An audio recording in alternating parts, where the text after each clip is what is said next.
Bien, buenos días. Bienvenidos a este Foro Gaceta. Disculpas que estábamos atendiendo a los compañeros de la prensa.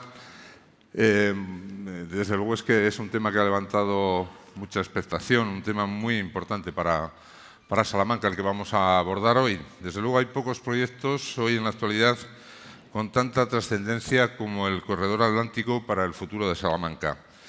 Recuperar el tren Ruta de la Plata, convertir el Puerto Seco en un gran centro intermodal y relanzar a Salamanca como un centro de comunicaciones clave del oeste de España supondrá un salto cualitativo para la economía local, será un gran revulsivo para el empleo y la creación de riqueza en la provincia.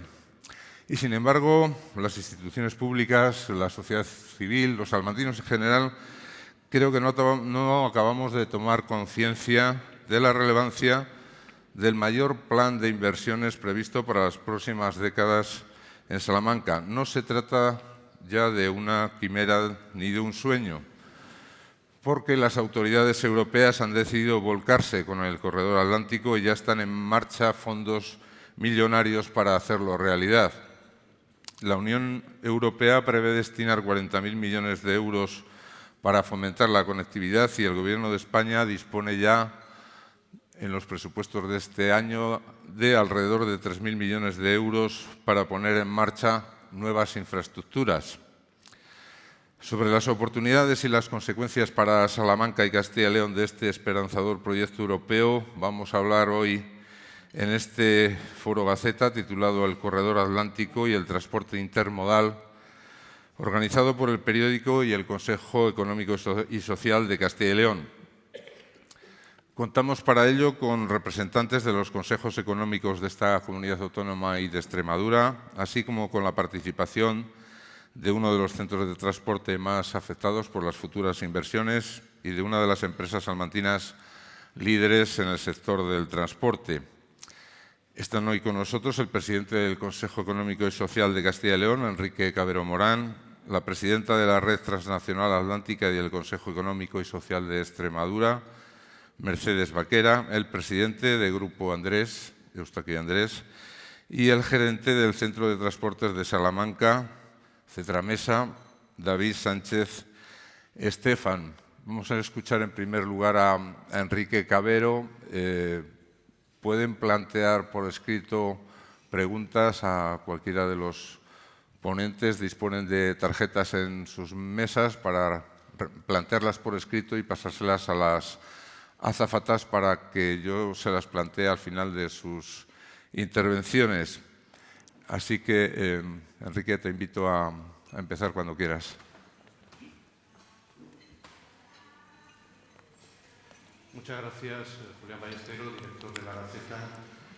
Muchas gracias a la Gaceta, presidente, director general, por organizar este foro sobre un tema tan relevante. Lo destacaba Julián muy bien. Señor alcalde, señor presidente de la Diputación, señor delegado territorial de la Junta de Castilla y León, señor delegado de Defensa, señor presidente del Casino, autoridades civiles, militares, académicas, señor vicerrector, señoras y señores. Para el Consejo Económico y Social de Castilla y León, este es un asunto primordial, crucial, diría yo.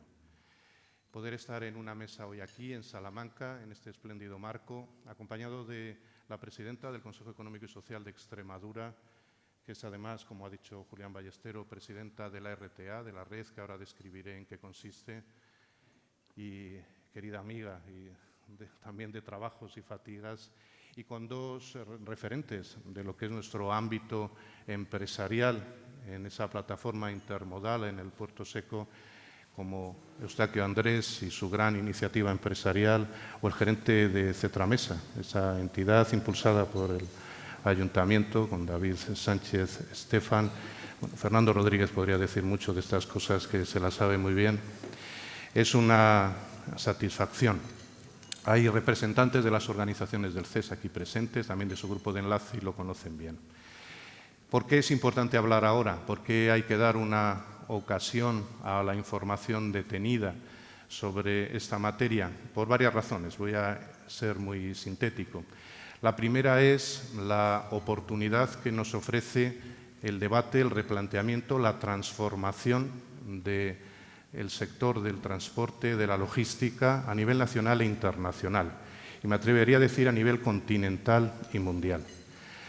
La pandemia ha subrayado muchos aspectos y este es uno de ellos. Ya lo sabíamos antes, siempre lo ha sido, históricamente también. El sector del transporte es estratégico, es el que nos posibilita tener los bienes, las mercancías, tanto en el sector productivo como en nuestra actividad cotidiana. Es muy importante. Pero ahora sabemos que es todavía más, porque está directamente vinculado a los derechos fundamentales, de las libertades públicas de las personas. Y ya tuvimos un aviso antes de la pandemia, cuando un gran buque mercante, el Ever Given, de la compañía Evergreen, se quedó atravesado en el canal de Suez y estuvo pocas horas, pocos días, poniendo en jaque la economía mundial, tan solo un buque, para saber que debíamos empezar a reflexionar sobre el punto al que nos había llevado la globalización. En ese momento estamos y es un momento muy relevante y, por tanto, tanto la Unión Europea como el Gobierno de España, como la Junta de Castilla y León y las entidades locales, en nuestro caso el Ayuntamiento y la Diputación Provincial, lo saben bien. En segundo lugar, estamos ante un momento de transformación del sistema económico productivo. Se habla de una economía verde, de una economía digital y este proyecto también se enmarca ahí. La reducción de la contaminación, de la huella de carbono, la sostenibilidad, también la sostenibilidad económica y la eficiencia de las empresas están en este proyecto, dado que el transporte más barato, menos contaminante, más eficiente, contribuye a la mejora del medio ambiente y contribuye a la eficiencia de las empresas. Y en ese contexto se da además una situación especial. Y es que, y quiero subrayarlo aquí, desde el punto de vista institucional el proyecto ha ido ganando gran peso. Se empezó a hablar ya en 2003 del Corredor Atlántico, después la Unión Europea lo aprobó en un reglamento vigente cuando articuló todos los corredores de la Unión, hasta 9, y uno de ellos, probablemente el más relevante por su extensión, es el Corredor Atlántico. Es, por tanto, un instrumento aprobado por la propia Unión Europea para vertebrar la Unión desde la perspectiva del transporte de personas y de mercancías. Ya lo supieron bien los romanos, cuando articularon el imperio sobre el mismo territorio en el que estamos, hicieron una buena red de comunicación y fue lo que le dio la gran ventaja de convertirse en el imperio que fue. La Unión Europea también lo sabe. Ahora, de manera distinta, se articula el territorio. Y uno de esos 9 corredores es el Corredor Atlántico. Un corredor que vincula la fachada atlántica europea, y aquí sí que quiero llamar la atención, también con permiso de Mercedes, Castilla y León y Extremadura somos comunidades atlánticas. Que no tengamos un puerto en la configuración actual en la costa no significa que no seamos atlánticas. Castilla y León es una comunidad atlántica, que no se nos olvide desde el punto de vista estratégico. La fachada atlántica de la Unión Europea, del continente europeo, poderla conectar con el corazón del continente europeo. Por tanto, Portugal, España, Francia, Alemania, ese corazón al que me refería, e Irlanda están afectados directamente por este proyecto. E Irlanda más todavía, porque se ha dado el Brexit. Y eso ha generado también efectos sobre el transporte, como saben todos ustedes. Por tanto, la conexión de toda esta parte de la Unión Europea está vinculada a este gran proyecto.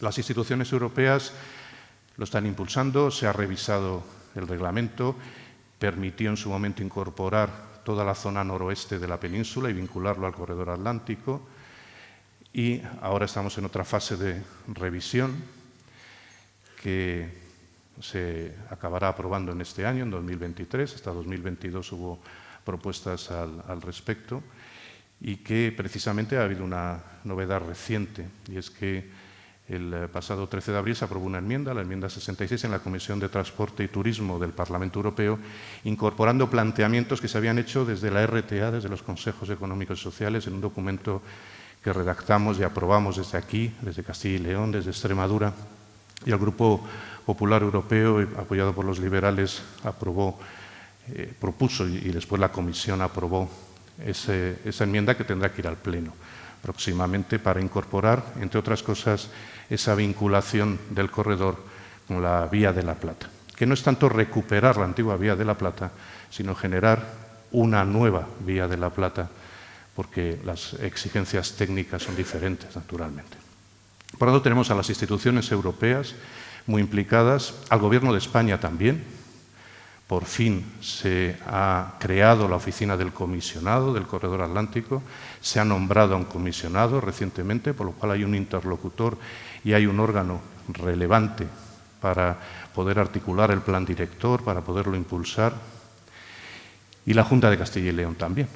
Tanto desde la presidencia de la Junta como desde la Consejería de Transporte se está trabajando en colaboración con el Consejo Económico y Social y con otras organizaciones e instituciones en preparar e impulsar este proyecto. Hay una conjunción de entidades definidoras y financiadoras que han de coordinarse naturalmente con las entidades locales.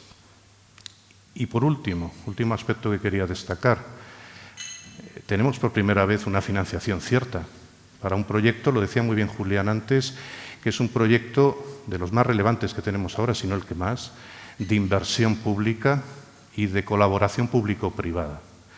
Los presupuestos generales del Estado de este año contemplan una partida de 1.648 millones para el Corredor Atlántico.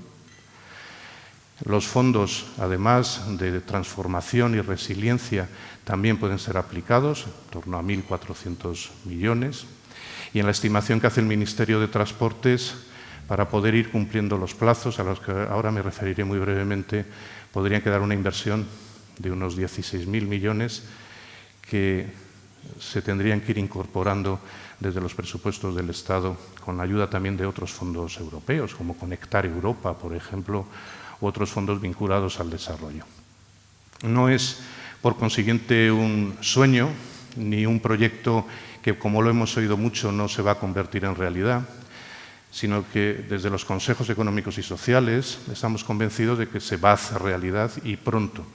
Y que es un proyecto estratégico porque, además de facilitar el transporte más eficiente, menos contaminante, como decía antes, va a articular un nuevo modelo. No es sostenible, nadie en Europa lo cree, que ahora mismo en el ámbito del Corredor Atlántico el 86% del transporte se realice por carretera, con todas las implicaciones también que tiene económicas de mantenimiento de nuestras carreteras, las autovías. El 13% sea marítimo, porque ha crecido, ya saben ustedes que desde el Estrecho de Gibraltar hasta toda la fachada atlántica ha crecido mucho el transporte marítimo, y solo el 1% sea por ferrocarril en este contexto. No es muy superior si lo valoramos en global, porque en España estaremos en torno al 3%, en la situación actual muy lejos de lo que sucede en los países del corazón de Europa, donde se alcanzan incluso cifras del 12%. Esa situación no es mantenible y es fundamental, por tanto, que impulsemos un nuevo transporte que haga posible también la vertebración del territorio, el fomento de la actividad empresarial y la digitalización, porque esas infraestructuras van acompañadas de una importante digitalización también. Concluyo con esta última reflexión, después de esta descripción general. Esta es una materia, pocas hay sin duda, de tanto nivel, que requiere un gran pacto de Estado, un gran pacto público-privado. Es muy importante la coordinación de todas las administraciones. Es un proyecto que vertebra la península ibérica y el resto de Europa, como antes he comentado, Francia, Alemania, Irlanda. Es un proyecto, además, que debe tener en cuenta las nuevas posibilidades que abre la ampliación del Canal de Panamá, el nuevo canal, el incremento del comercio con África, que es muy importante. Ahí tenemos el puerto de Algeciras, que es la bisagra con el otro gran corredor peninsular, que es el corredor del Mediterráneo. Y, por tanto, tenemos que favorecer ese impulso, ese pacto, a través de una coordinación interadministrativa. Pero no basta, es fundamental la vertebración con la sociedad, la iniciativa económica y social. Por eso, desde los consejos económicos y sociales, y Mercedes Vaquera, que intervendrá después, es la presidenta de la red que voy a describir, se creó ya en 2003, lo que pasa es que en los últimos años ha crecido y se ha impulsado su actividad, esa red una red para que todas las organizaciones empresariales, sindicales, agrarias, de la economía social, junto con expertos, consumidores y usuarios, impulsaran en Portugal, en España, en Francia, este proyecto ante las instituciones europeas y las instituciones nacionales y autonómicas. Estoy muy contento del trabajo de la RTA. Mercedes es una magnífica presidenta, lo verán después. Tengo el honor de ser el correlator de los documentos que se han ido utilizando por las instituciones europeas en este ámbito y que vemos con satisfacción que se plasman después en acuerdos y en normas, como la enmienda que antes citaba, que recoge buena parte de las propuestas de la RTA, y esperamos que se siga avanzando en este sentido. Y es fundamental, y finalizo, la implicación empresarial. De las organizaciones empresariales, aquí veo bien representado el mundo empresarial, está la COE de Salamanca, que forma parte del Consejo Económico y Social de Castilla y León, gracias Diego. Están otras organizaciones empresariales que comparten siglas con la institución, aquí presentes también. Está la Cámara de Comercio, con su también dilatada presencia en el proyecto del corredor. Muchas gracias, Benja. Muchas gracias por esa implicación, pero necesitamos también la implicación empresarial individualizada.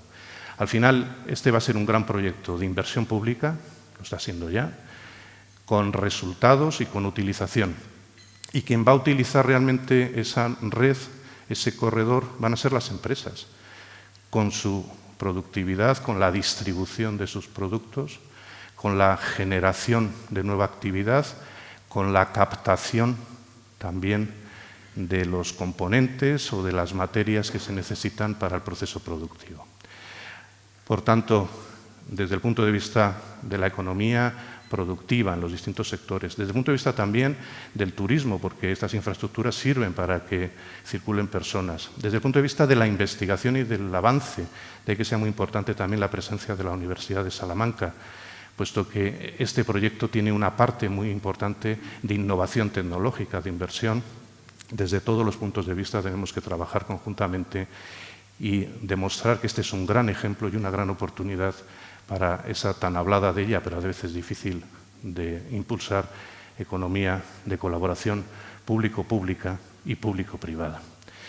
Creemos firmemente en ello y sabemos que estamos ante una ocasión, una oportunidad que no podemos dejar pasar. Y por eso, muchísimas gracias de nuevo, Pedro, Jaime, Julián, a todo el equipo de la Gaceta por hacer posible este foro aquí, en Salamanca, que es uno de los núcleos fundamentales, con su plataforma intermodal para esa transformación del transporte, con su puerto seco para el impulso de este importante corredor y de la conexión con el norte de Portugal y con el resto de la Unión Europea. Muchas gracias.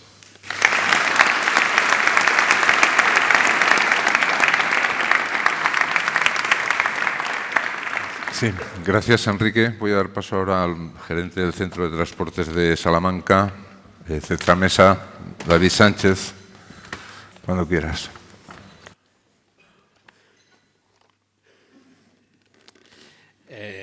Estimado director de la Gaceta y moderador, presidente y director general, autoridades presentes, gracias por la invitación a Cetramesa para participar en este foro del Corredor del Atlántico. Recordamos un poco también las palabras y la exposición del profesor Cabero, en lo que habla en el libro blanco de la Unión Europea, que es, en cierto modo, la hoja de ruta hacia un espacio único de transporte en el que lo que se prima es la política de transporte competitiva y sostenible, con un objetivo de reducir un 60% las emisiones de CO2. Dicho corredor, el corredor atlántico, forma parte de lo que se llama la red TEN-T, donde lo que tiene como objetivo conectar los 27 países de la Unión Europea a través de la unión de los distintos nodos urbanos, puertos, aeropuertos y nodos intermodales de los que Cetramesa forma parte. Estos 9 corredores que se han descrito antes cruzan Europa, generando una verdadera red única europea de conexión. Por tanto, el corredor atlántico hemos dicho que es uno de estos 9 corredores que componen la red transeuropea de transporte y que une nuestros vecinos portugueses y el resto de Europa a través de España. Todos conocemos este famoso mapa donde describe el corredor atlántico y donde vemos el posicionamiento de Salamanca como verdadero cruce de dichas vías. Unimos, el corredor atlántico pasa por delante de nuestra casa y se junta con la ruta de la Plata que conecta los puertos del sur de la península, Algeciras, fundamentalmente el gran puerto de Algeciras, y Sevilla, y pasando por Extremadura, y conecta con los puertos del Cantábrico, Gijón, Santander, etcétera. Por tanto, la ubicación de Salamanca como centro neurálgico logístico pues tiene cierta lógica. Si además le añadimos, esto no son solo ideas, sino también se apoya en datos como que, según el índice medio diario de los vehículos pesados que pasan por nuestra frontera, la frontera de Fuentes de Oñoro, con datos del Observatorio Transfronterizo entre España y Portugal, pasan por Fuentes de Oñoro 2.675 vehículos pesados cada día, son datos del 2019, pero cada día por dicha frontera. Convirtiéndolo en la principal frontera para el tráfico de vehículos con mercancías, junto con también Badajoz, pero muy lejos del resto de puntos de conexión entre los dos países. En este contexto macroeconómico, es lógico pensar, y por eso se produce el desarrollo de la plataforma logística intermodal de Salamanca, compuesta por diferentes proyectos. No me gusta decir proyectos, porque proyecto al final es una idea, una idea a medio o largo plazo, sino más bien de realidades. El centro de transporte de Salamanca, el centro de mercancías, Cetramesa, es una realidad desde hace más de 20 años. El Merca Salamanca también, el polígono industrial agroalimentario también está en proceso de desarrollo, la zona de actividades comunes, Zaldesa, lleva también varios años instalada y, digamos, la parte del León que está pendiente de desarrollar, que ya en estos días está empezando, es el puerto, lo que llamamos el puerto seco y el puerto logístico industrial, del cual ya se ha urbanizado uno de los desarrollos. En este contexto, donde decimos que la plataforma logística intermodal de Salamanca es una realidad, con proyectos y realidades ya desde hace bastante tiempo en marcha, es donde se ubica el Cetramesa. Cetramesa empezó hace 20 años con el desarrollo de una serie de naves logísticas. Como veis en esta fotografía, apenas ocupaban una parte de todo el desarrollo, pero en apenas 20 años ha ido creciendo de manera espectacular, ¿vale? Hasta la última foto que les muestro, donde hace 2 años ya estaba en marcha el proyecto de la instalación del gran almacén logístico y sede de la compañía del Grupo Andrés, que nos presentará a continuación su presidente. Es decir, tenemos prácticamente desarrollado todo el centro de transporte, ¿vale? Por tanto, lo primero que podemos decir del centro de transporte es que es una realidad, es un proyecto con años de recorrido, con experiencia, con un pequeño margen de desarrollo y, sobre todo, que es importante para los empresarios, es un proyecto rentable, ¿vale? Algunos datos sobre los que nos apoyamos. Tenemos prácticamente el 100% de nuestros servicios e instalaciones ocupadas. Damos empleo directo, es decir, cada mañana acuden a nuestro centro de transporte alrededor de 400 personas, de más de 400 personas, que hay un flujo actual de vehículos pesados de más de 250 diarios, y que vienen a atender las necesidades de los distintos clientes. Tenemos un estacionamiento de vehículos pesados y ligeros de 240 plazas. Ya mismo, esta misma semana, hemos empezado a urbanizar una pequeña parcela que teníamos disponible para aumentar esa disponibilidad a otras 40 vehículos más, ¿vale?, que estará a disposición en apenas 10 días, y eso supone aumentar un 17% la capacidad de aparcamiento y de estacionamiento de vehículos y de servicios de transporte. Vuelvo a recordar, estas son cantidades Para ponerlas en contexto, vuelvo a recordar que por la frontera pasaban 2.640 aproximadamente camiones diarios, es decir, es apenas un 10% de los camiones que pasan diariamente por delante de nuestras instalaciones. Es decir, tenemos un margen de crecimiento bastante amplio, sobre todo para estas empresas transnacionales que se dedican a cruzar y a llevar mercancías a través de este corredor atlántico del que estamos hablando. Es nuestro principal objetivo en los próximos años dar servicio a estas empresas para que les resulte atractivo parar y luego invertir en el centro de transporte y en todo el polígono. Disponemos, y esto es una característica que me gusta señalar, disponemos de un centro aduanero. Es un centro aduanero que además este año cumple 25 años al servicio del empresario salmantino, del empresario de la provincia, tanto exportador como importador. Y si algo pone en valor este centro de transporte es la existencia precisamente de este centro aduanero. Un centro aduanero que no tienen el resto de centros o la mayoría de los centros de transporte de otras provincias. En Castilla y León apenas Burgos tiene un centro de aduanero que da servicio en las mismas condiciones que el nuestro. Además, el centro aduanero es operador económico autorizado, certificado por la agencia tributaria y que reconoce y pone en valor las actuaciones de dicho centro aduanero frente al resto de autoridades aduaneras de la Unión Europea. Sirva como anécdota y al hilo de también una de las reflexiones que comentó el profesor Cabero, esta misma semana se ha despachado mercancía de un camión de un proveedor ucraniano de Ucrania para una empresa salamantina, demostrando que las empresas y el comercio exterior internacional hacen más por las relaciones pacíficas que entre los países del entorno. Esta apuesta por el corredor del Atlántico, por tanto, no debe quedarse en una mera visión mercantilista de su potencialidad. Disponemos de un área de servicio a los vehículos con talleres, talleres de asistencia técnica y mecánica, abierto a cualquier empresa de transporte y con la facilidad de aparcamiento antes mencionada, lo que permite una rápida gestión en cualquier incidente para el usuario.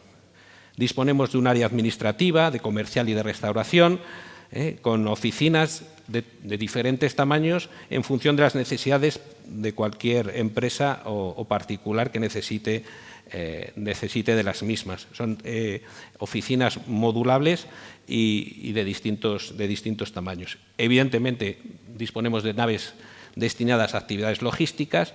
Si bien hay que decir que nuestra ocupación inmunologística, es decir, de almacenaje puro y duro, es el 100%. No tenemos ahora mismo almacenes disponibles. De hecho, hemos detectado, incluso que en las últimas semanas, una alta demanda y necesidad de almacenaje que no podemos atender. Es decir, la última almacén que nos quedó disponible, había hasta 5 empresas dispuestas a ocuparlo. El desarrollo, por tanto, de la plataforma logística entiendo que ayudará a aliviar esta presión sobre la necesidad de nuevos almacenes. Si bien es cierto que nuestro centro de transporte, al que luego lo desarrollará su presidente Eustaquio Andrés, ha decidido elegir nuestro centro de transporte para ubicación de su almacén logístico que atenderá a toda la península y que para nosotros evidentemente es un orgullo, teniendo posibilidades de instalarse en cualquier parte de España, ¿vale? Por lo tanto, disponemos de almacenes a partir de 2.400 metros cuadrados, que son diáfanos, con muelles hidráulicos, modulables, etcétera. Tratamos y trabajamos con el cliente para atender las necesidades y somos capaces de adaptarnos a cualquier necesidad que dicho cliente requiera. Ya por terminar, y como objetivos de nuestra estructura, lo que tratamos de llevar a cabo en Cetramesa es el desarrollo de una estructura moderna, segura, competitiva y medioambientalmente sostenible. Cuando hablamos de infraestructura moderna me refiero que apueste por la digitalización, tratamos de simplificar los procesos de nuestros clientes, haciéndolos más ágiles y con la ayuda de la tecnología. Tenemos acuerdo, por ejemplo, de colaboración con plataformas online que ayudan a los transportistas internacionales a localizar parkings seguros a lo largo de su trayecto. Hemos firmado acuerdos de colaboración con estas plataformas con bastante buen resultado, que permite al chofer o al transportista o al jefe de tráfico ir localizando ubicaciones donde poder pasar de una manera segura el tiempo que necesite de parada sus mercancías. Una infraestructura, por tanto, segura, porque recordamos que el reglamento delegado de la Unión del 7 de marzo del 2022, en su exposición de motivos, indicaba que la demanda total de aparcamiento nocturno para camiones era de 400.000 plazas por noche en toda la Unión Europea, siendo solamente certificadas como seguras 7.000. Es decir, desde Cetramesa lo que nos venimos y se viene realizando históricamente es una apuesta por la seguridad en el transporte de nuestros usuarios. Disponemos de videovigilancia, las 24 horas sobre 24, los 7 días de la semana, y además de circuitos cerrados y un perímetro cerrado en torno a todo el centro. Nuestra voluntad es alcanzar y certificarnos de cara a estos usuarios del máximo nivel posible en relación a este objetivo.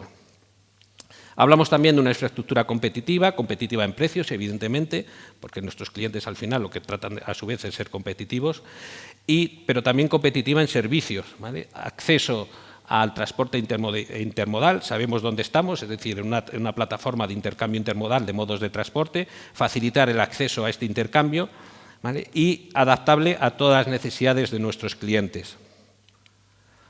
Medioambientalmente sostenible, volvemos a referirnos al libro de blanco del transporte, en este caso el 2050, entre cuyos objetivos específicos habla de reducir el 60% las emisiones de gases de efecto invernadero en el 2050. Por tanto, tratamos de prepararnos, hemos puesto en marcha una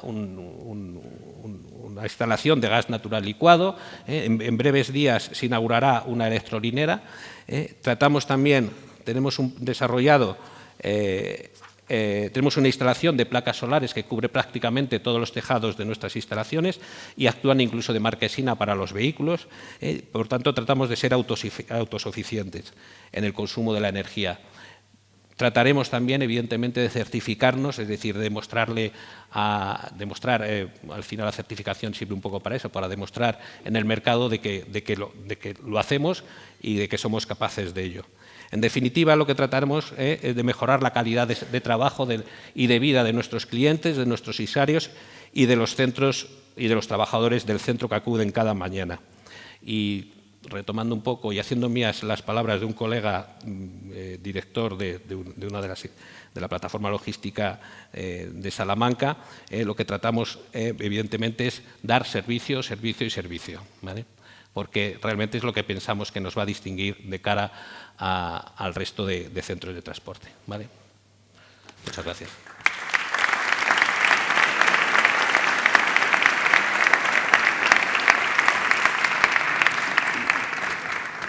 Sí, gracias, David Sánchez. Vamos a escuchar ahora a Eustaqui o Andrés, cuando quieras.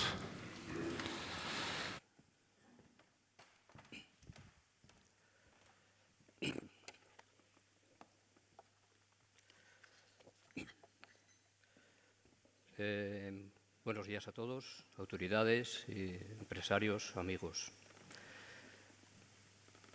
Antes Julián me pedía un poco que hablara un poco de qué tengo que hablar, ¿no? Y me dice, pues habla un poco de tu experiencia como los transportes que habéis hecho, qué evolución habéis tenido en vuestra empresa en cuanto a los transportes, ya que hablar del corredor atlántico pues tenemos eminencias que puedan hablar mejor y más, mejor que yo. Bien, nosotros desde nuestros inicios que empezamos a distribuir los neumáticos con el coche de línea, daros cuenta lo que son los autobuses, y vamos a llevar los neumáticos a los autobuses para que por la tarde los talleres de la provincia tuvieran los neumáticos a punto para montar a un cliente del medio rural.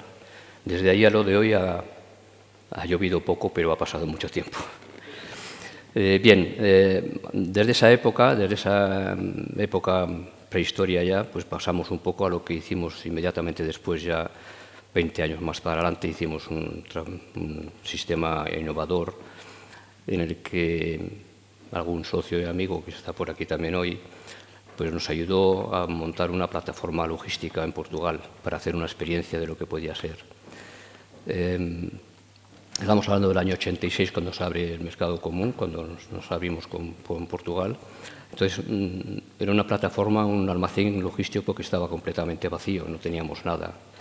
No teníamos neumáticos allí para servir, pero sin embargo tuvimos la idea de que en vez de mandar todos los días, que mandábamos 10 o 12 furgonetas cargadas de Salamanca para distintos sitios de Portugal, pues innovamos, como siempre hemos estado tratando de hacer en nuestra empresa, y empezamos a mandar un camión, 2 camiones todas las noches a una plataforma en el centro de Portugal, que era un almacén vacío, donde allí descargaban los camiones, se preparaban para los distintos puntos, después llegaban 20 furgonetas pequeñas y repartíamos en Portugal. Pues a mediodía habíamos repartido todos los neumáticos que nos habían pedido hasta las 8 de la tarde del día anterior. Es decir, servíamos mejor que cualquier empresa de transporte urgente que entrega un sobre. Bien, pasando por ahí, después esa idea, que fue un éxito para nosotros por la rapidez en el transporte, nos ayudó a vender mucho, nos ayudó a ser líderes importantes inmediatamente en Portugal. La traspasamos a toda la península ibérica, de forma de que todavía hoy, pues entonces estábamos muy limitados con las agencias de transportes convencionales, que casi todas tenían que ir a hacer el removido a Madrid. En Madrid teníamos que contar con que cierran, no es nuestro horario, a las 6 de la tarde ya no trabajan, en fin, hay otra serie de cosas. Hay fiestas locales que nos perjudicaban, hay otra serie de cosas. Nosotros necesitábamos servir los neumáticos y que estuvieran en 24 horas al día siguiente.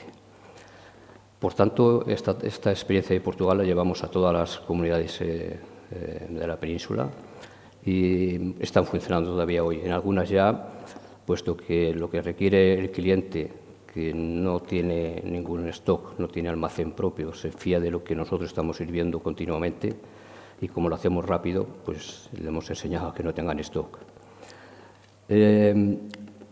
Estas plataformas ahora las hemos tenido que transformar, algunas de ellas, sobre todo las comunidades importantes como Madrid o como Barcelona o el País Vasco, Andalucía, en fin, las hemos tenido que transformar también ya en almacenes propios, porque lo que he vuelto a decir, el cliente las quiere ya para allá, como todas las cosas. La venida de las empresas de transporte internacional, las tecnológicas, pues también nos obligaban a hacer esto. O sea, hay empresas que servían en horas y nosotros tratamos de hacer lo mismo, innovando y un poco pues emulándoles a ellos, dentro de lo que podíamos. Después, posteriormente, nuestra empresa se ha ido dando un cambio muy importante, en un cambio tecnológico.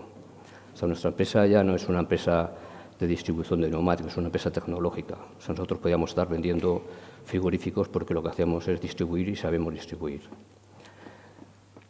Uno de los temas importantes que hicimos con el tema tecnológico es hacer un marketplace, quiere decirse que nosotros prestábamos nuestro stock a todos los talleres de España, a los que lo querían, los que tenían posibilidades de ello.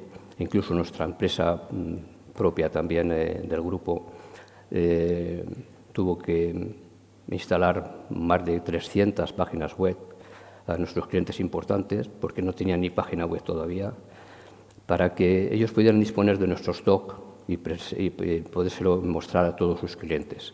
De forma que fue también otro tema importantísimo para el crecimiento de nuestra empresa, por un tema tecnológico.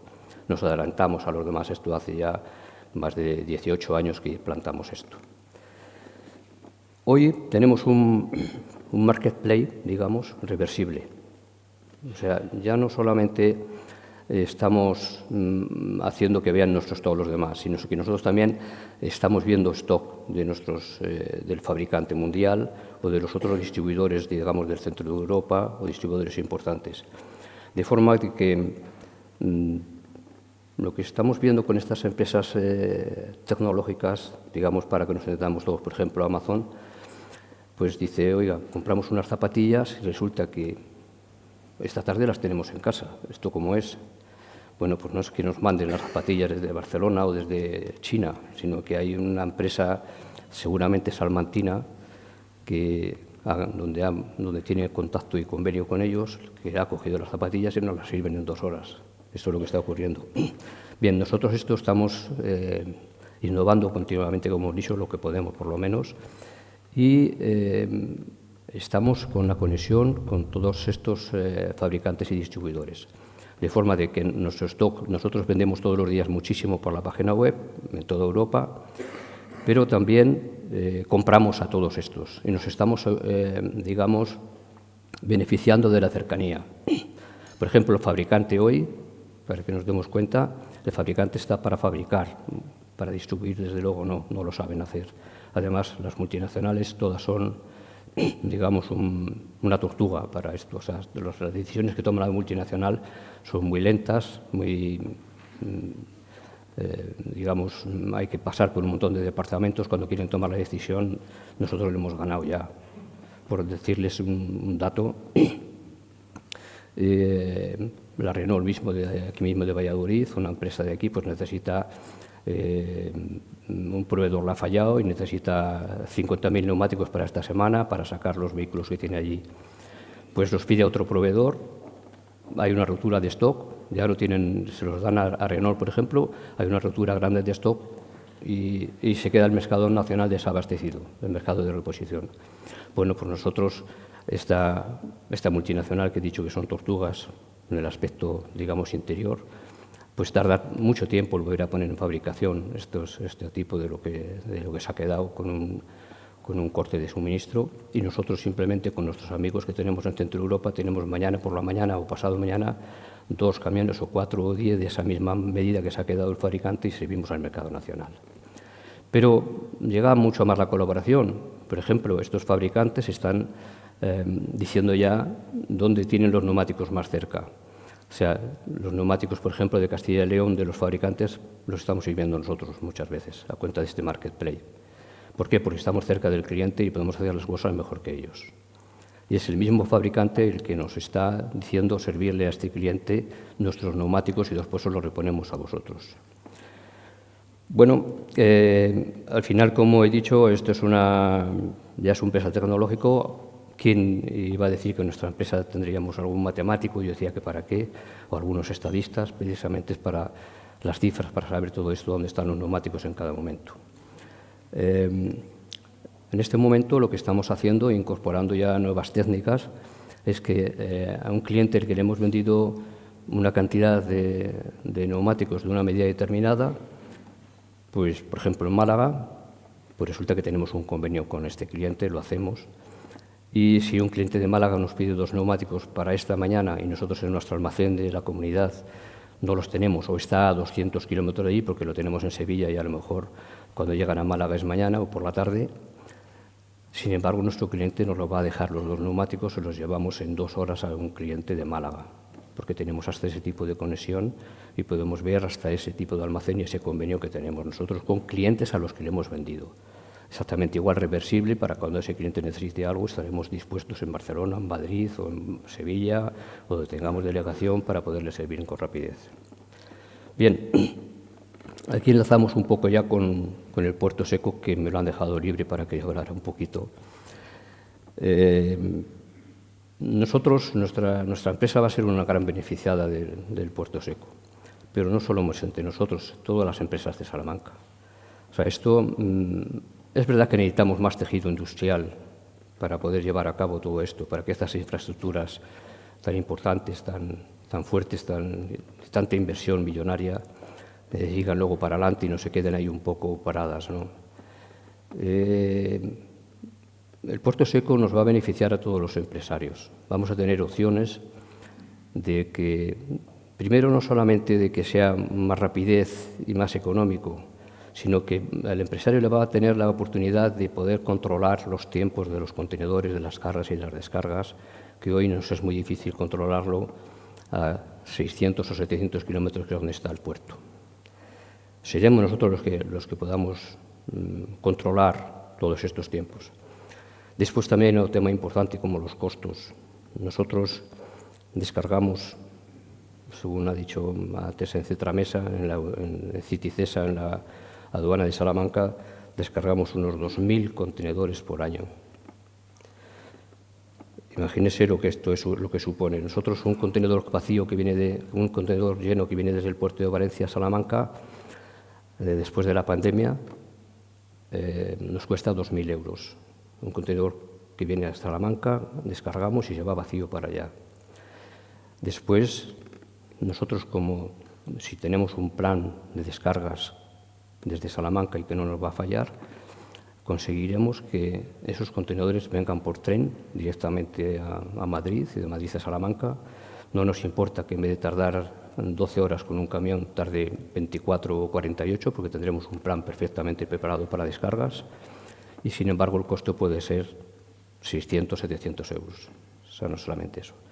Pero vuelvo a decir, no solamente es el costo, es que nos permitirá poder manejar lo que es el transporte, que ahora tenemos todos los días 8 o 10 contenedores todos los días para descargar, y nos castigan tremendamente. O sea, nos castigan, digamos, en la naviera, en el puerto, que si no los podemos cargar esta semana, los cargamos la siguiente, pues a pagar 300, 400 euros de demoras por cada contenedor de los que tenemos allí. Todo esto en Salamanca lo podríamos controlar nosotros, el empresario, en combinación con el concesionario que se quede al final con el puerto seco, y llegaríamos a acuerdos. Incluso el puerto seco aquí tiene que tener instalaciones para poder almacenar, como Puerto Franco también, almacenar mercancías de las empresas de Salamanca que en un momento dado no se puedan despachar o no se puedan liquidar en ese momento. Por tanto, todo lo vemos beneficioso. Pero aquí tenemos que apoyar todos. Vuelvo a decir, el tejido industrial en Salamanca es débil. Necesitamos más empresarios, necesitamos más empresas, necesitamos a las instituciones que nos ayuden. Muy contentos con la universidad y el ayuntamiento y la comunidad de las instalaciones, de las facilidades que nos están dando, no solamente a nosotros, sino a todos los empresarios. Ayer mismo tuvimos una reunión de la Escuela de Empresarios de Salamanca, de la cátedra que se ha hecho aquí. Bien, pues vemos que hay movimiento en la Escuela de Salamanca de innovación empresarial, y hay movimiento en este aspecto, y bueno, pues son pilares en los que todos estamos apoyando un poco para que esto tire para adelante, porque la verdad es que en Salamanca no tenemos mucho y no queremos que estas infraestructuras después se queden ahí un poquito paradas. Dense cuenta, por ejemplo, nosotros tenemos un almacén en Miranda de Ebro, que desde allí servimos a casi todo el norte de España, y tiene un puerto seco, un puerto franco, igual que un puerto, un intermodal, igual que este que va a haber en Salamanca. Y allí nos decían que todos los días sale un tren de Miranda de Ebro a Barcelona y a Madrid, cargado de mercancías, desde allí.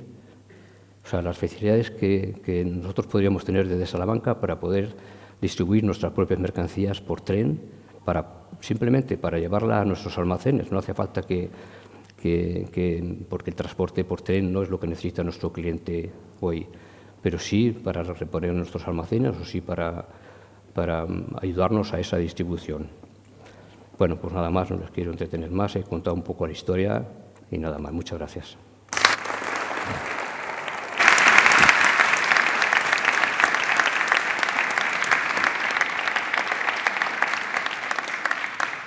Bien, ahora Mercedes Vaquera, la presidenta de la Red Transnacional Atlántica y del Consejo Económico y Social de Extremadura. Buenos días a todos por su asistencia. En primer lugar, quiero agradecer, por supuesto, a la Gaceta de Salamanca y al Consejo Económico y Social de Castilla y León que haya contado con mi presencia para este acto. La verdad que para mí es un placer venir a esta tierra, suelo venir mucho, porque como ya les iré exponiendo a lo largo de la intervención, si ve que me paso, que yo hablo mucho, me corta, pues hemos trabajado conjuntamente. Gracias a todas las autoridades por atendernos, y la verdad que después de haber oído las exposiciones que ha hecho, por una parte, el presidente Enrique, amigo Enrique, muchas gracias, de todo lo que tiene que ver con el corredor atlántico, y sobre todo porque él ha sido el correlator y el director del informe que la Red Transnacional Atlántica ha presentado a las instituciones españolas también y europeas para esta inclusión que se ha llevado en estos días, concretamente el 13 de abril se ha llevado a cabo vía enmienda. Todos los datos técnicos que yo les pueda dar pues serían insignificantes, y después de haber escuchado a mis dos compañeros contertulianos en esta ponencia, que son los empresarios los que realmente están sufriendo este problema de los transportes, pues no tendría mucho sentido. Entonces, con el permiso de todos ustedes, yo hoy voy a hablar de mi libro, bueno, de mi libro, que es nuestro libro. Me voy a centrar, aparte de todo el corredor atlántico, me voy a centrar en lo que es la Ruta de la Plata, que es lo que nos une. Miren,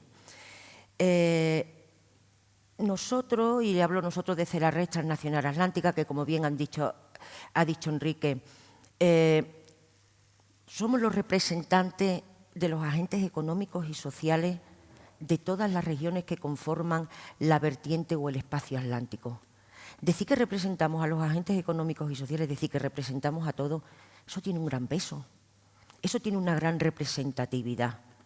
Y apoyándonos en esa representatividad que nos han dado, nos hemos permitido, yo no sé si ha sido la osadía, la valentía, de presentarnos en las instituciones europeas, en todas, incluida la Comisión de Transporte y la Comisión Europea, y por supuesto en las españolas, en ministerios, hemos estado con secretarios de Estado, con directores generales, porque estábamos convencidos de que este proyecto del Corredor Atlántico, pero digo, voy a hablar de la Vía de la Plata, que es realmente el tema del que yo quiero hablar hoy por la situación en la que estamos, era importante.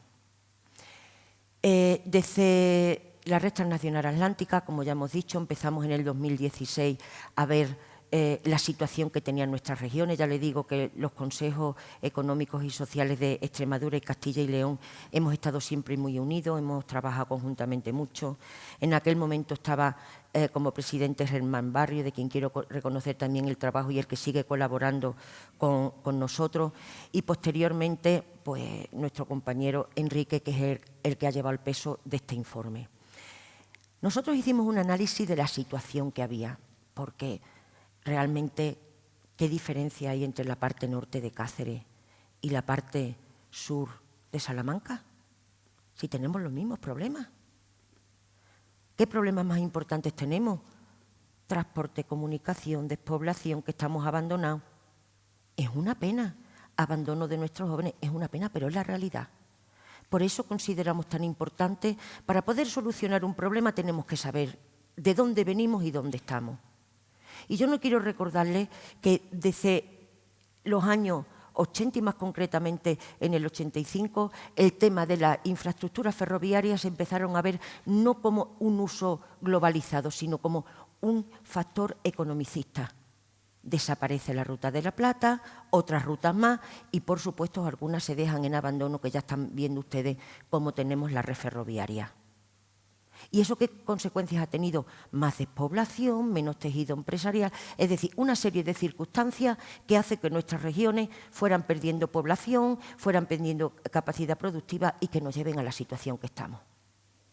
Pero nosotros no nos podíamos resistir a esto, todos los que estamos aquí no nos podemos resistir en esto, porque tanto Castilla y León como Extremadura son regiones con un gran potencial, simplemente que nos han tenido olvidadas.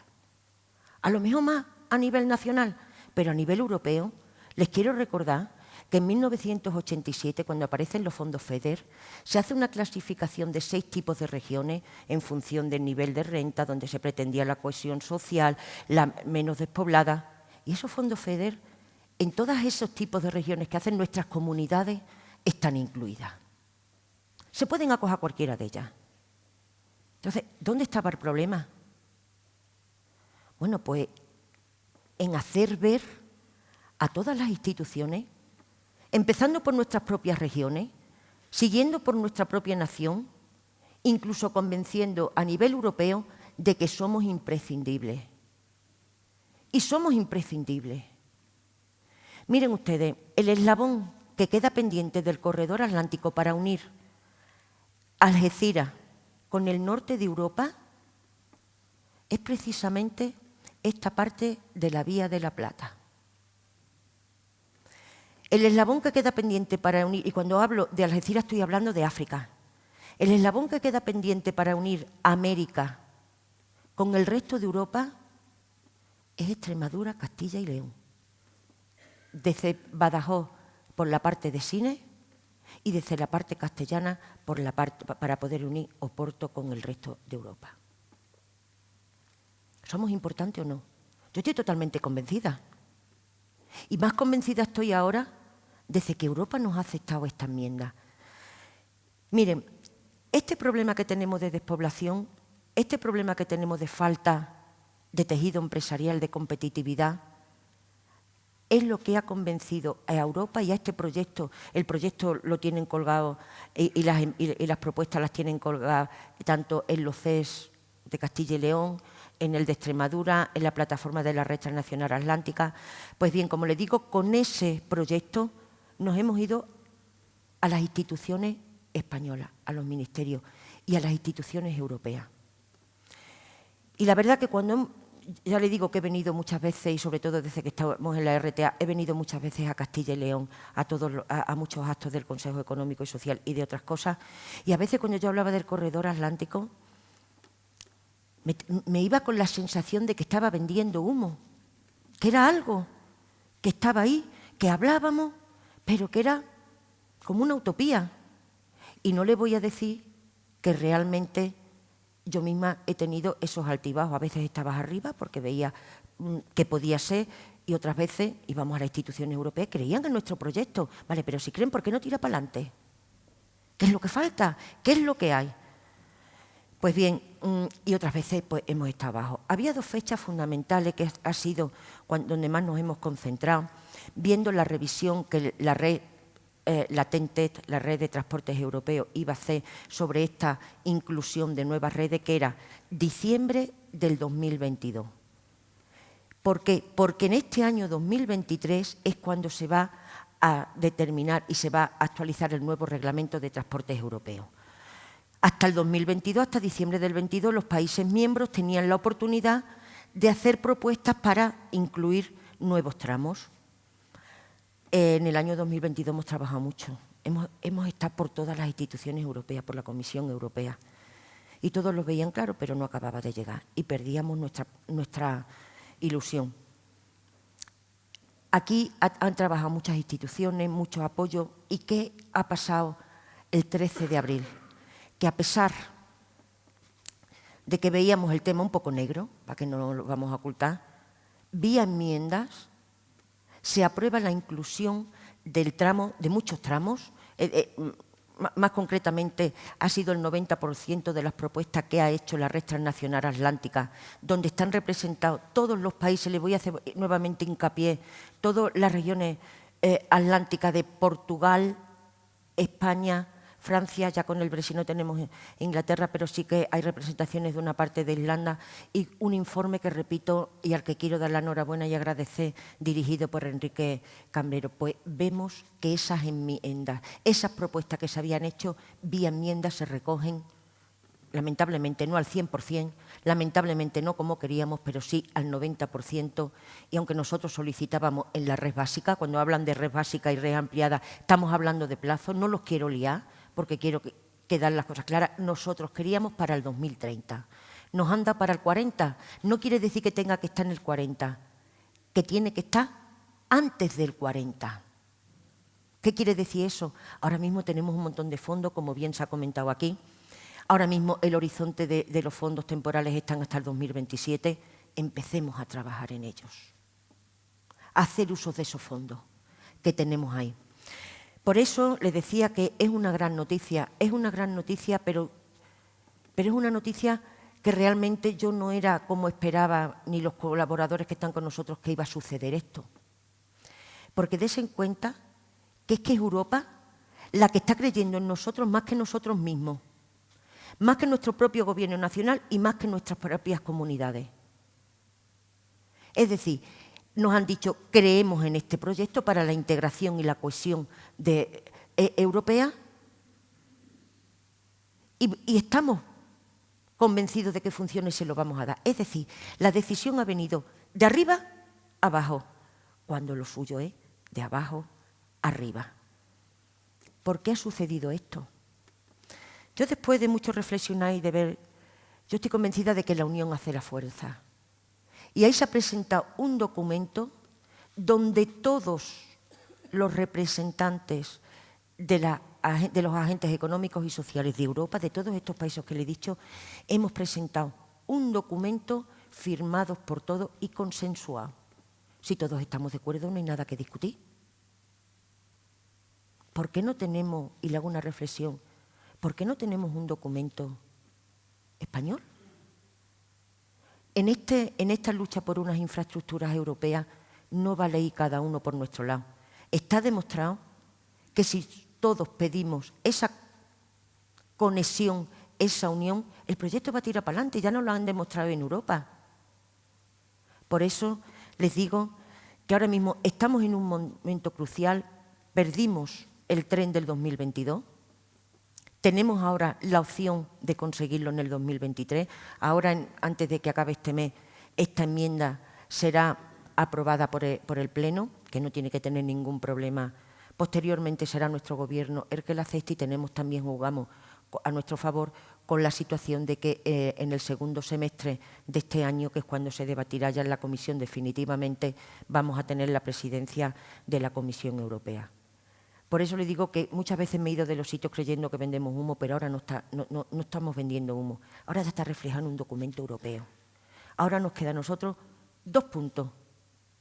Que ese documento, que ya es europeo, tenga el beneplácito de todos los que estamos implicados.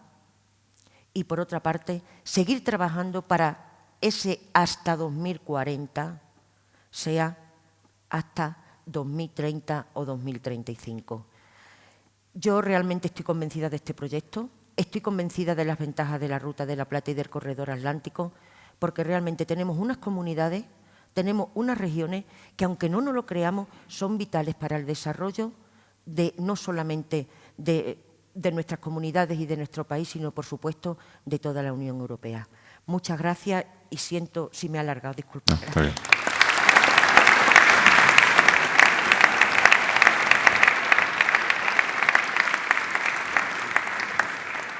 Sí, gracias. Hay muchas preguntas. Voy a pedir a ver si podemos contestar unas cuantas lo más rápido posible. Una primera para Enrique, que pregunta por plazos y sugiere que hay que, dentro de la Ruta de la Plata, lanzar el tramo Salamanca-Plasencia de manera urgente para impulsar el corredor atlántico. Y esto lo uno con otra que dice que qué inconveniente supone para el proyecto de recuperar ese ferrocarril las vías verdes que se están haciendo casi en paralelo. Pueden suponer un obstáculo. Son 2 preguntas, Enrique.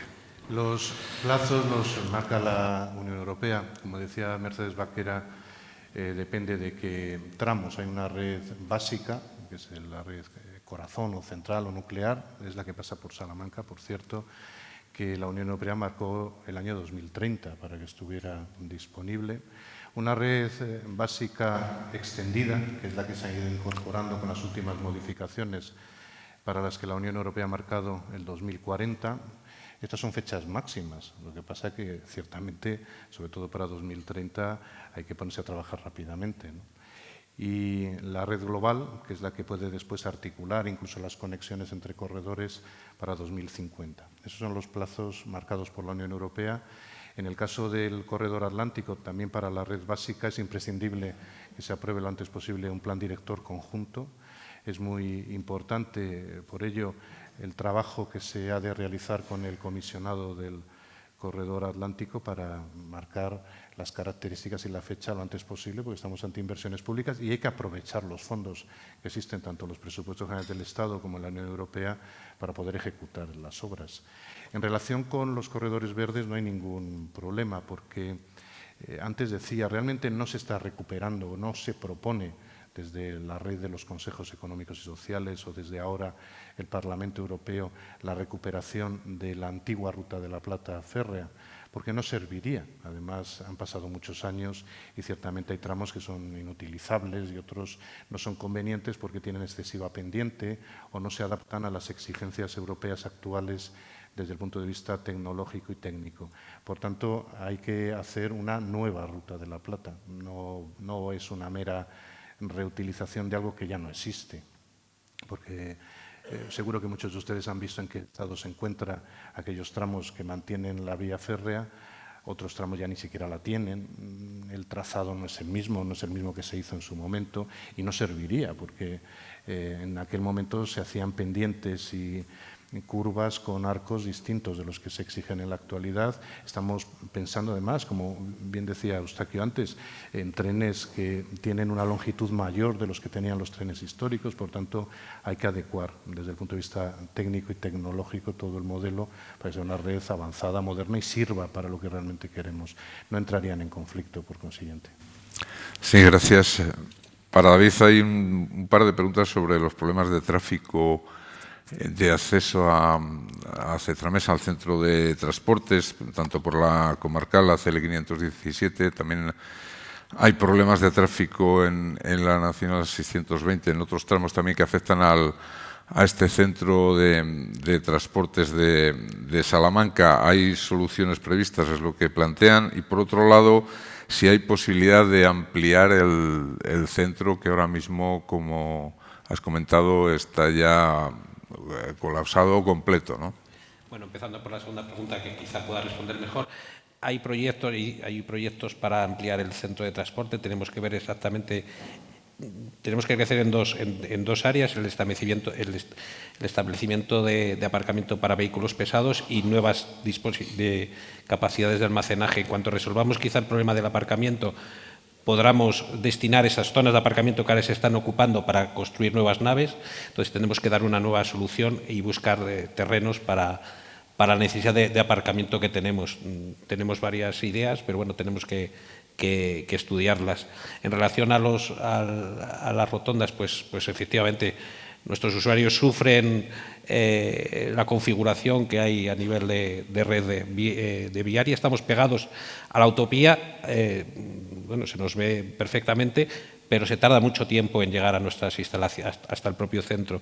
Hay un punto negro, que es la Rotonda de Buenos Aires, que bueno, no tiene mala solución. Quiere decir que, sobre todo los días, la Semana Santa, por ejemplo, la hemos tenido cortada en función del sentido de tráfico que se decidía priorizar. Entonces, nosotros también sufrimos este punto negro, y presionar lo máximo posible a las autoridades responsables, pues para que le den solución, porque evidentemente la Rotonda de Buenos Aires, que es, creo recordar, la única rotonda que hay que atravesar si vas desde Sevilla hasta, yo diría casi hasta el norte de Europa, porque el resto de nodos urbanos lo tienen solucionado a través de bypasses y otro tipo de soluciones, pues es prioritario su solución. Pero está encajonada donde está. Por un lado tenemos a la ciudad de Salamanca, y por otro lado tenemos los nuevos desarrollos y el río encima, que está en la peor zona, porque está justo en forma bueno, pues en caída, y luego creo que también hay restos arqueológicos que respetar. Entonces, no sé, la solución técnica es compleja por una mala solución que se dio en su día, ¿vale? Sí, para Eustaquio preguntan por el futuro del camión eléctrico. Europa ha prohibido la construcción la fabricación de coches a partir de 2035. ¿Esto puede afectar al transporte de mercancías por carretera? ¿Habrá camiones eléctricos o será el gas licuado?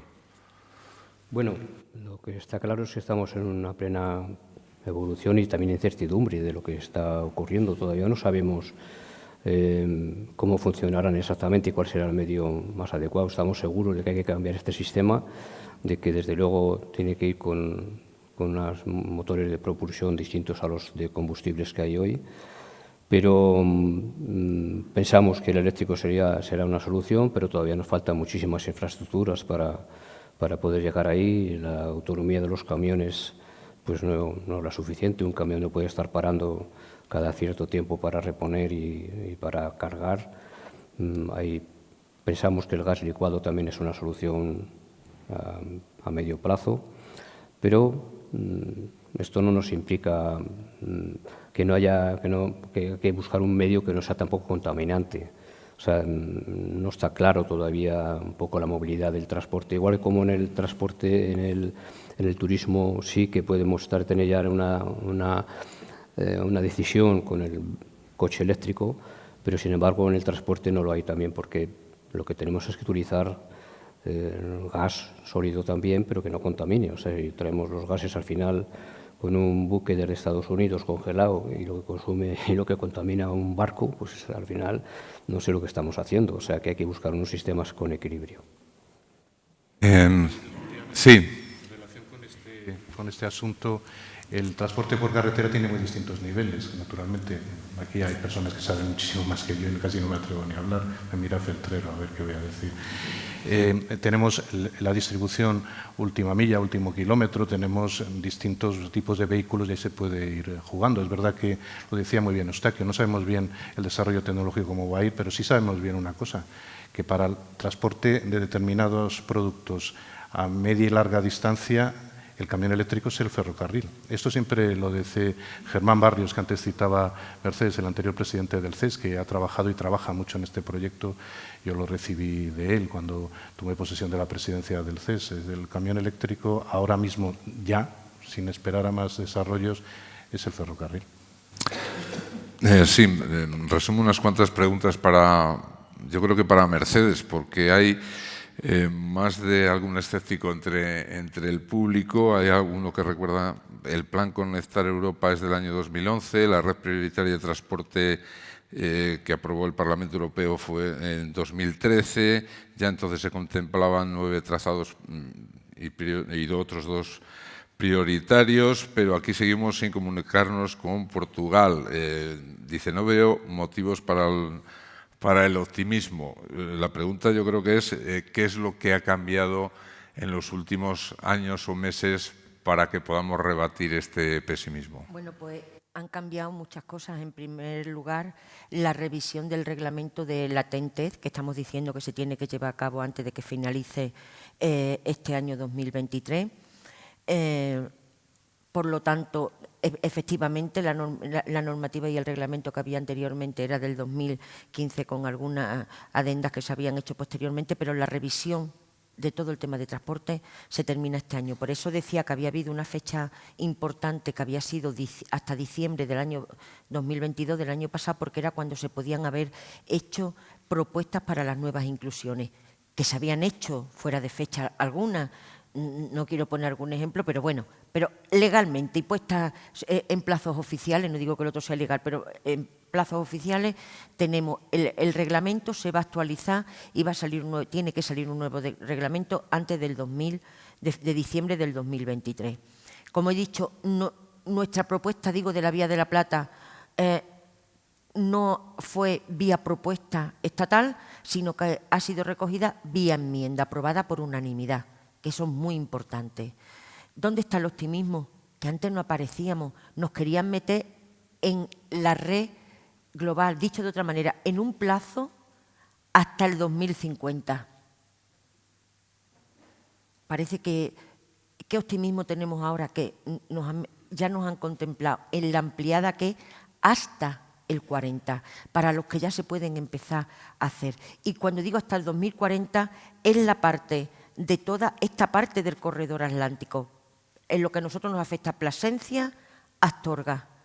Pero eso no quita que los 120 kilómetros que se empiece trabajando por otros espacios, otros trayectos inferiores, por ejemplo, Plasencia, Salamanca, que ya uniría con los otros ejes, que estamos hablando de 120 kilómetros. Ahora vamos a estar en el mapa europeo. Ustedes, si se meten en la parte de todos los corredores, vemos que tienen un trazado por aquí, por el norte, por el sur, pero norte, sur, nuestra parte de corredor atlántico es que no hay nada. Bueno, pues ya vamos a estar. El hecho de que ya nos tengan contemplado para el 2040 y que hay fondos para ello, si quieren yo les paso una relación que lo tenemos en todos los documentos de los fondos que hay para ello. ¿Qué tenemos que hacer ahora? ¿Exigir lo que nos han concedido? ¿Exigirlo nosotros? Y que lo sigan nuestros representantes y nuestros responsables. Por eso les decía que ahora estamos, Europa nos reconoce, vamos a exigir nuestros derechos y nuestros fondos para lo que están asignados, que es para la construcción de infraestructura. Entonces, claro que sí, vamos a estar en el nuevo reglamento. Ya estamos, aunque sea para el 40, hasta el 40, pero menos era el 50 o nada como estábamos hace un año. Bien, estamos ya un poco por encima del tiempo que nos habíamos marcado. Para Enrique, 2 últimas preguntas. Una, Valladolid puede ser una competencia con su plataforma intermodal, es por la que apuesta el Gobierno, apuntan aquí. Y la otra, ¿a dónde tienen que dirigirse los empresarios salmantinos para participar de esas futuras inversiones de la renovación digital, de todo lo que va a traer el corredor del Atlántico? En relación con la primera, no lo creo. El proyecto es un proyecto global, el proyecto de Corredor Atlántico, y tenemos que verlo así. A veces es verdad, y por la historia y por el desarrollo del proyecto, parece que compiten distintos tramos, pero cada tramo tiene su significado, cada ámbito también.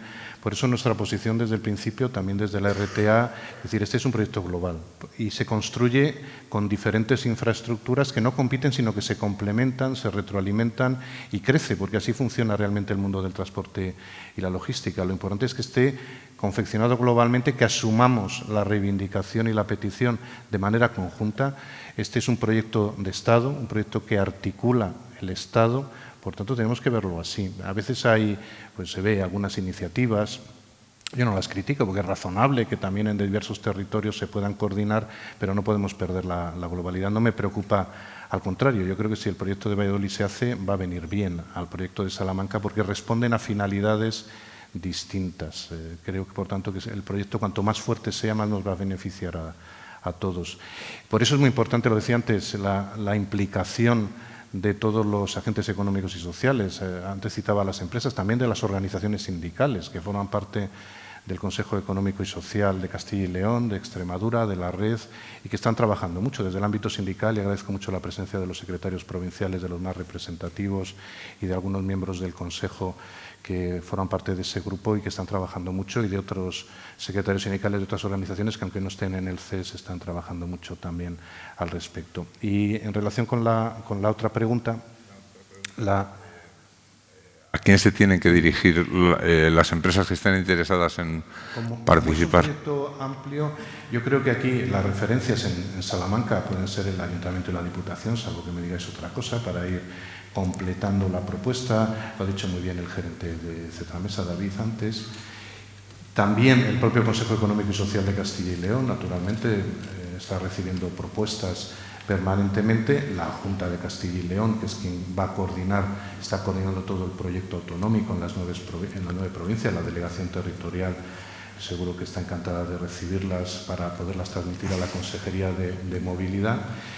Y la oficina del comisionado, yo creo que hay que empezarla a utilizar. Lo ha ofrecido ya esta posibilidad cuando se ha reunido con nosotros. Tenemos una reunión nuevamente en los consejos económicos y sociales de toda España en Bilbao la semana que viene para hablar de este asunto con él. También para poder estudiar, porque antes lo decía, una cosa es la infraestructura y otra es la actividad de la infraestructura. La infraestructura, ¿cómo se puede acelerar? Si logramos acelerar la actividad empresarial, el ámbito de las empresas, la necesidad, porque al final también la necesidad, como dicen los biólogos, crea el órgano, y aquí la necesidad crea la vía. Todo el trabajo que nos ha descrito antes Eustaquio es un impulso. Lo que tenemos es que conseguir esa coordinación público-privada. Por tanto, creo que las puertas son muchas, debemos estar coordinados. La Junta de Castilla y León es clave en nuestro territorio, fundamental, y además me consta que la consejera está muy interesada, he tenido muchas reuniones con ella, y la oficina del comisionado del Ministerio de Transportes también, para tener esa perspectiva estatal y que puedan ver que efectivamente, porque a veces se dice, hay algún tramo de corredores que va más rápido que otro, que claro, no sirve porque el corredor no es un tramo, es que son muchos tramos, pero bueno, hay algún tramo que va más rápido. ¿Cuál es la razón? Porque lo hemos estudiado mucho. Cuando hay una demanda empresarial fuerte, el tramo va más rápido. Y, por tanto, tenemos que conseguirlo, eso entre todos, y conseguir que haya una presión empresarial, que las instituciones perciban el interés empresarial, porque eso es lo que va a potenciar que se aceleren los trámites, porque al final la inversión es rentable en un plazo más corto. Gracias, Enrique. Gracias, Mercedes, Eustaquio, David. Gracias, yo creo que nos habéis ayudado a abrir los ojos a un proyecto vital, ilusionante, que parece que esta vez sí se va a hacer realidad y que, por lo que podemos comprobar, no solo cuenta con fondos, cuenta con personas que están ya trabajando para que sea realidad. A ver si puede ser cuanto más cerca de 2030, mejor. Muchas gracias también al Casino por cedernos este bello espacio para celebrar nuestros foros, al Consejo Económico y Social de Castilla y León, que organiza con la Gaceta este evento, y a todos ustedes gracias por participar, por estar con nosotros, y desearles a todos un buen día, y nos veremos en nuevos eventos organizados por la Gaceta. Muchas gracias.